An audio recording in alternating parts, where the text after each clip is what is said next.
ఇక్కడ సుజలాన్ పవన విద్యుత్ కేంద్రంలో గత కొన్ని సంవత్సరాలుగా మేము ఎలక్ట్రికల్ ఇంజనీర్గా వర్క్ చేస్తున్నాము. మాకు వితౌట్ ఇన్ఫర్మేషన్ లేకుండా గుజరాత్ రాష్ట్రానికి, అది పాకిస్తాన్ బార్డర్కి కక్షపూర్వక సాధింప చర్యగా ఈ సంస్థ వారు మమ్మల్ని ట్రాన్స్ఫర్ చేయడం జరిగింది. అందుకనగా మేము నిరాహార దీక్ష చేయబడుతున్నాము. ఇక్కడ సంస్థలో పై హెచ్ఓడి ఆఫీసులో ఒక్కరిగా సరిగ్గా లేరు. అంతా నాన్ లోకల్ వాళ్ళని తీసుకొచ్చి పెడుతున్నారు, లోకల్ వాళ్ళని తీసుకొచ్చి ఇతర రాష్ట్రాలు తరలింపజేస్తున్నారు. అందుకనగా మాకు న్యాయం జరగాలని, న్యాయ పోరాటం కోసం ఇక్కడే మేము లోకల్గా ఇక్కడే ఉద్యోగాలు ఇప్పించి మాకు కొనసాగింపజేయాలని ఇక్కడే మేము ధర్నాకి అమర నిరాహార దీక్ష కొనసాగిస్తున్నాము. 3 days నుంచి చేస్తున్నాము. ఒక్కరు కానీ కాబట్టించుకునే వాళ్ళు లేరు. అక్కడి నుంచి పోలీసు వారిని, ఎస్ఐ వారిని తీసుకొచ్చి మా మీద దౌర్జన్యం చేస్తున్నారు ఈ సంస్థ వారు.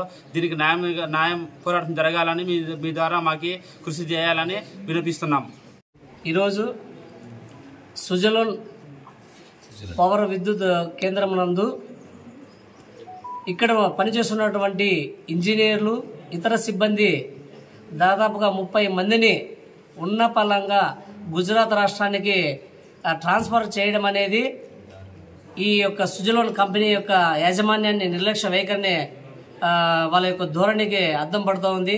ఎందుకంటే వాళ్ళు ఇచ్చే చాలీచాలని జీతాలతో పరిసర ప్రాంతాల్లో పనిచేస్తున్నటువంటి ఇంజనీర్లుగా ఉండి వీరు సేవలు అందిస్తున్నారు. మరి అటువంటి వాళ్ళకి వితౌట్ ఇన్ఫర్మేషన్ ఇవ్వకుండా ఉన్నపలంగా 38 మందిని, అది కూడా రాష్ట్రం దాటి గుజరాత్ రాష్ట్రానికి ట్రాన్స్ఫర్ పంపడం అనేది చాలా దారుణమైన సమస్య. మరి ఇది వీళ్ళ యొక్క నిర్లక్ష్య వైఖరికి అద్దం పడుతూ ఉంది. కావున ఇక్కడ ఉన్నటువంటి ప్రతి ఒక్కరూ కోరుకునేది ఏమంటే, వీళ్ళు ఎక్కడైతే పని చేయాలో అనే ఆలోచనతో వాళ్ళ ప్లేస్మెంట్లు కూడా పలానా చోటుకి వెళ్తామని చెప్పేసి వాళ్ళు రిప్లై చేయడం కూడా జరిగింది.